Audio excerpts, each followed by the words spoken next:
Selamat pagi anak-anak. Hari ini kita akan memulai ibadah kita kembali ya.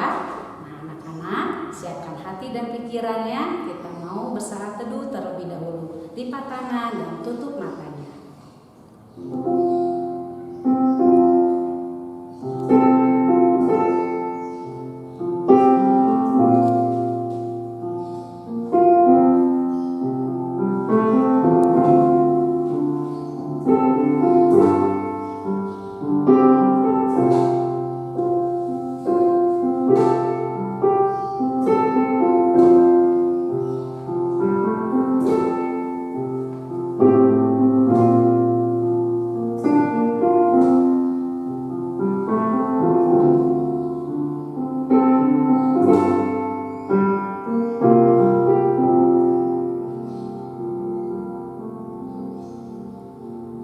Mari kita bersatu dalam doa.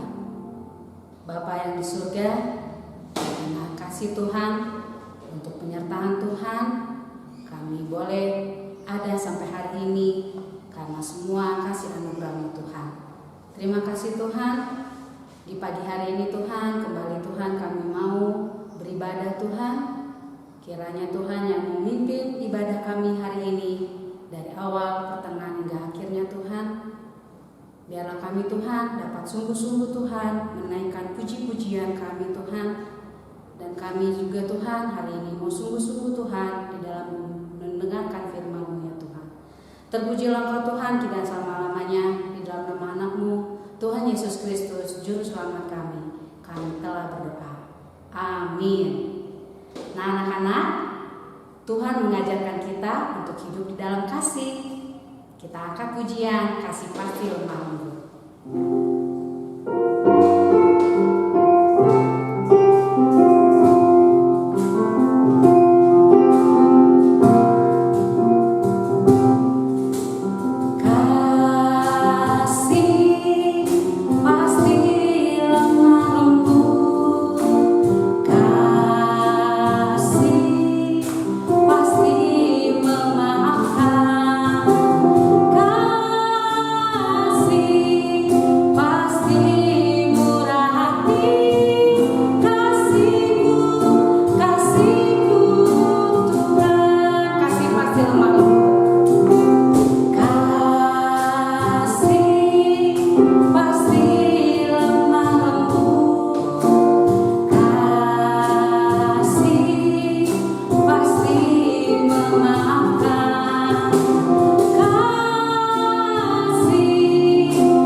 Sambil bertepuk tangan ya.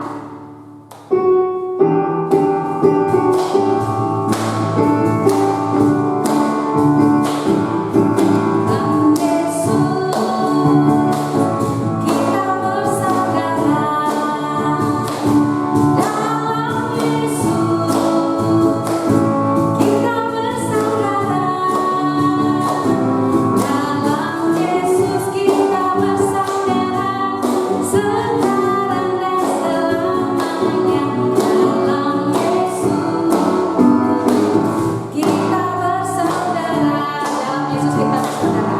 Dalam Yesus kita bersaudara. Dalam Yesus kita bersaudara. Dalam Yesus kita bersaudara. Sekarang dan selamanya. Dalam Yesus kita bersaudara. Dalam Yesus kita bersaudara.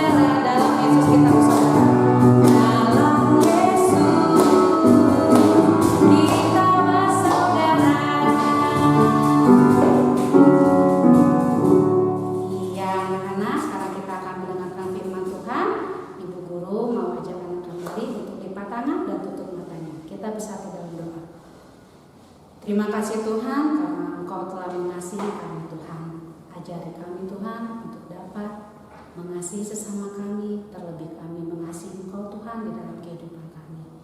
Bapa yang baik, sudah kami akan mendengarkan firman Tuhan. Berfirmanlah Tuhan, kami siap untuk mendengarkan. Berkati kami Tuhan. Kiranya apa yang kami dengar pada hari ini Tuhan, bukan hanya kami dengar saja Tuhan, tapi kami dapat melakukan dalam kehidupan kami sehari-hari. Terima kasih Bapa, di dalam nama Anakmu Tuhan Yesus Kristus, Juru Selamat kami telah berdoa. Amin.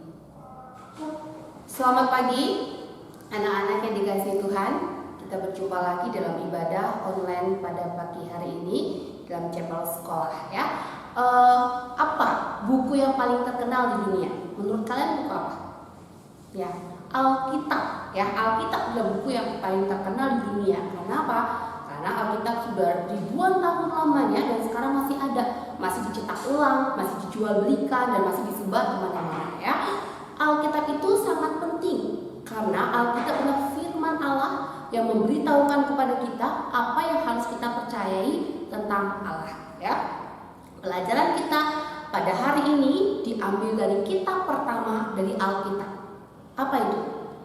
Betul, kitab Kejadian ya. Kita akan belajar dengan tema Allah menyatakan dirinya melalui firman-Nya kepada anak-anaknya. Ya, kalian bisa baca ya sebagai bahan Alkitab kita hari ini di dalam Kejadian pasal 1 sampai 3 dan Efesus pasal yang kedua. Ya, Allah menyatakan dirinya melalui firman-Nya kepada anak-anaknya dalam Kejadian 1 sampai 3 dan juga Efesus pasal yang kedua ya. Kalian tahu bersama bahwa Allah yang menciptakan dunia ini dengan segala isinya dengan yang sangat luar biasa ya. Dia menciptakan hanya dengan firman-Nya, maka semua itu jadi. Dia juga menciptakan manusia, dengan membentuk Adam dan Hawa menurut gambar dan rupa Allah. Lalu Adam dan Hawa ditempatkan di suatu taman yang indah. Taman apa? Taman Eden. Betul, kalian masih ingat ya? Di Taman Eden Allah memberi perintah yang baik untuk dituruti dan ditaati oleh Adam dan Hawa. Karena Allah peduli kepada Adam dan Hawa. Allah memberitahu kepada mereka untuk memelihara tanaman dan juga binatang-binatang ciptaannya. Allah juga memberkati mereka dengan makanan dan mereka bebas memakan buah dari pohon apapun yang ada di Taman Eden itu ya, kecuali Allah memberi satu larangan, yaitu tidak boleh memakan buah pengetahuan yang baik dan yang jahat. Karena kalau mereka sampai memakan buah itu, mereka pasti mati. Ya, tetapi ya iblis yang melihat, yang mendengar perintah Allah ini, dia gunakan kesempatan. Dia cari kesempatan untuk membuat manusia tidak lagi mentaati Allah. Ya, karena itu iblis. Ya, iblis adalah musuh Allah dan tidak suka dengan apa yang dicintai oleh Allah, dengan apa yang dikasihi oleh Allah. Maka dia cari kesempatan untuk membujuk manusia untuk memakan buah tersebut. Ya, supaya mereka tidak lagi mentaati Allah dan firman-Nya. Dan apa yang terjadi ketika dia berusaha membujuk Hawa untuk memakan buah itu? Rupanya Hawa mendengar bujukan ular tersebut dan tertarik. Kemudian dia berkata,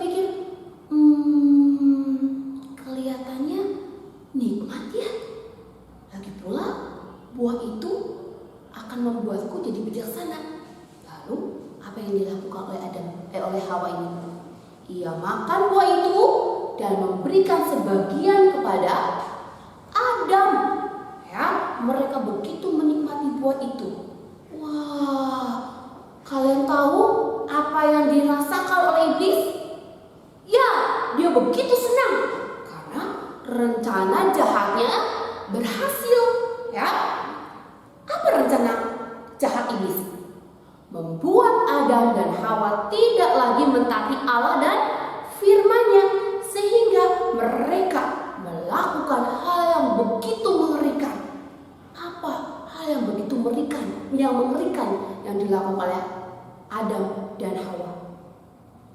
Ya, mereka melakukan dosa. Ya, sehingga ketika Allah tahu hal itu, Dia datang ya kepada Adam dan Hawa, dan Adam dan Hawa harus menyembunyikan diri mereka karena takut dan malu. Lalu apa yang Allah lakukan karena hal itu? Apakah Allah tidak lagi sayang kepada Adam dan Hawa? Coba kita lihat di dalam Kejadian pasal 3 ayat yang ke-9. Apa yang dilakukan Allah ketika mengetahui Adam dan Hawa sudah berdosa, sudah melanggar perintah Allah dengan memakan buah pengetahuan yang baik dan yang buruk. Kejadian pasal yang ketiga ayat yang ke-9. Kita baca bersama-sama ya. Dikatakan Kejadian pasal 3 ayat yang ke-9. Tetapi Tuhan Allah memanggil manusia itu dan berfirman kepadanya, "Di manakah engkau?" Apakah Allah tidak tahu di mana Adam dan Hawa? Allah tahu nggak Adam dan Hawa sekarang lagi nyumput, lagi sembunyi? Tahu, karena Dia Allah, Dia Maha tahu. Terus kenapa Dia tanya di manakah engkau? Ya, ketika Allah berkata seperti itu bukan karena Allah nggak tahu di mana Adam dan Hawa lagi sembunyi, tetapi ya Allah memanggil mereka ya karena Allah peduli kepada Adam dan Hawa, dan Ia harus berbicara kepada mereka. Sebelumnya Allah sudah ingatkan, ya ketika Allah beri perintah, Allah juga ingatkan kepada mereka, ya apa, ya peringatan Allah bahwa dosa bisa membawa kematian ke dalam dunia. Ketika mereka melanggar perintah Allah, mereka pasti akan mati. Allah sudah ingatkan sebelumnya, ya, dan melalui Alkitab kita tahu hal itu dan apa selanjutnya yang Allah beritahukan di dalam Alkitab ya kepada Adam dan Hawa. Akibat dosa mereka, Allah kasih tahu, nanti kau bisa baca ya urutan-urutannya di dalam kitab Kejadian 1 sampai 3 ya. Ketika Adam dan Hawa sudah berdosa, maka Allah kasih tahu kepada mereka akibat dari dosa mereka. Selain tadi membuat mereka menjadi malu dan takut kepada Allah, Allah juga kasih tahu ya bahwa dosa sudah membawa kematian ke dalam dunia. Bukan hanya itu saja, Allah kasih tahu bahwa ya setelah mereka jatuh ke dalam dosa, ya maka bumi akan menghasilkan ya duri dan semak belukar, sehingga Adam nantinya harus bersusah payah mengusahakan tanah. Padahal selama ini Allah memberkati mereka dengan makanan, mereka bebas makan tanpa harus bersusah payah ya. Tetapi karena sudah berdosa, maka Allah katakan hal itu. Lalu apa yang Allah lakukan? Katakan lagi akibat dari dosa ya. Hawa nantinya akan kesakitan saat melahirkan anak. Dan bukan hanya itu saja ya, mereka tidak lagi memiliki hubungan yang sempurna dengan Tuhan. Hubungan Allah dengan Adam dan Hawa dengan manusia menjadi rusak karena dosa. Dan yang paling buruk adalah setiap orang yang akan lahir ya lahir di dalam dosa. Itulah kenapa, karena dosa Adam dan Hawa maka semua manusia berdosa, semua manusia kehilangan kemuliaan Allah. Dari mana kamu tahu? Allah yang mengatakannya sendiri di dalam firman-Nya, di dalam Alkitab Allah katakan hal itu. Namun ya di dalam kasih dan kebaikan Allah, Ia berjanji Ia akan mengutus juru selamat, yaitu anaknya sendiri, Yesus Kristus, untuk membebaskan umatnya dari dosa. Maka ketika Allah tahu Adam dan Hawa berdosa, apa yang Allah lakukan sebagai simbol, sebagai lambang bahwa Allah mengampuni mereka dan akan menyelamatkan mereka. Allah menyembelih binatang ya, dan memakaikan baju dari kulit binatang sebagai satu peringatan bagi Adam dan Hawa bahwa nantinya akan datang juru selamat yang mengampuni dosa-dosa mereka, yaitu melalui Yesus Kristus yang tidak pernah berdosa dan yang sempurna, yang akan mati bagi dosa-dosa kita. Ya, dari mana kamu tahu hal itu? Alkitab yang katakan. Di dalam Alkitab kita dapat belajar mengenai Tuhan Yesus dan apa yang Ia lakukan bagi kita. Alkitab sudah beritahukan hal itu. Kalau kamu belum tahu, baca Alkitab. Kamu akan mengetahuinya dan kamu akan menemukan kisah itu. Kamu akan menemukan janji itu. Kamu akan menemukan penggenapan janji itu di dalam Alkitab. Ya, dan di dalam firman Allah kita juga belajar bahwa belas kasih Allah dan anugerah Allah lah yang mengampuni dosa kita. Sebetulnya kita tidak layak untuk menerima pengampunan Allah. Kita nggak layak untuk menerima kasih Allah, ya. Dan kita tidak dapat melakukan apapun juga untuk dapat mendapatkan keselamatan itu, ya. Kalian bisa tahu dan Allah katakan hal ini di dalam Efesus pasal 2, ya, khususnya ayat 8 sampai dengan 9. Kamu baca Alkitab, ya, di sana dikatakan bahwa keselamatan adalah anugerah Allah, keselamatan adalah pemberian Allah, ya, keselamatan adalah karya Allah, ya, karena keselamatan adalah pemberian Allah yang Tuhan kasih dengan cuma-cuma. Wow, betapa mengagumkannya kabar baik ini, ya. Lihat, ya, di dalam salib, ya, kamu akan melihat ada kasih, ada anugerah dan belas kasih Allah. Di dalam salib kamu bisa melihat bagaimana Allah mengasihi kita, bagaimana anugerahnya yang memberikan putranya yang tunggal Yesus Kristus, dan belas kasih Allah yang mengampuni kita orang berdosa. Dan semua ini dapat kalian temukan di dalam firman Allah. Di dalam Alkitab juga kita menemukan perintah Allah yang harus kita taati. Dan apa akibatnya kalau kita taat? Dan apa akibatnya kalau kita tidak taat kepada firman Allah? Ya, minggu-minggu selanjutnya kita akan melihat tentang firman Allah. Bagaimana orang-orang yang mentaati firman Allah dan bagaimana orang-orang yang tidak taat kepada firman Allah. Dan apa guna firman Allah bagi kita? Minggu-minggu ke depan kita akan belajar akan hal ini. Dan ada satu hal yang harus kita kerjakan setelah mendengar firman Tuhan ini, ya, yaitu kalian dapat meminta petunjuk-petunjuk dari Allah agar kita bisa hidup menuruti apa yang Allah inginkan saat kalian membaca firman Allah, saat kalian membaca Alkitab. Yuk, sebagai ayat penutup kita pada pagi hari ini sekaligus dari ayat hafalan kita mau baca bersama-sama di dalam Mazmur, ya, Mazmur pasal 119 ayat yang ke-35. Mazmur pasal 119 ayat yang ke-35, ya. Sudah siap?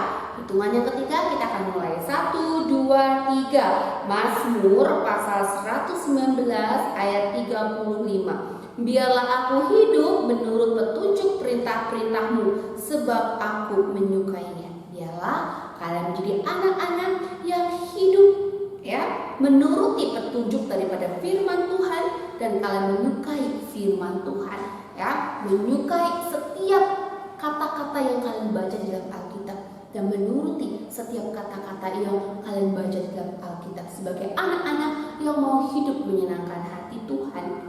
Dan sebagai anak-anak yang tahu berterima kasih karena sudah diselamatkan, maka hidup menurut apa yang Tuhan mau, untuk melakukan apapun yang menjadi kehendak Tuhan. Mari kita berdoa. Bapa di surga, kami bersyukur untuk pagi hari ini Kau mengingatkan kami kembali melalui firman Tuhan pada pagi hari ini. Betapa kami sudah berdosa dan betapa Allah mengasihi kami dan mengampuni dosa kami, sehingga Engkau memperdamaikan kami kembali dan melayakan kami, sehingga kami menerima keselamatan dan kami diberi petunjuk, kami diberi perintah, kami diberi firman Tuhan untuk kami hidup menurut apa yang Tuhan kehendaki. Biarlah Tuhan pagi hari ini kami mau agar Roh Kudus menolong kami mengikuti firman-Mu, terlebih Tuhan melakukan firman Tuhan. Kami menjadi anak-anak yang takut akan Tuhan, kami menjadi anak-anak yang taat kepada Tuhan dan melakukan firman Tuhan dalam hidup kami. Karena kami tahu Tuhan akan menolong kami melakukan firman-Mu. Terima kasih Bapa untuk firman-Mu pagi hari ini. Di dalam nama Tuhan Yesus Kristus, Juru Selamat kami yang hidup, kami sudah berdoa. Amin. Selamat pagi, Tuhan Yesus memberkati. Sampai jumpa di dalam ibadah chapel minggu depan.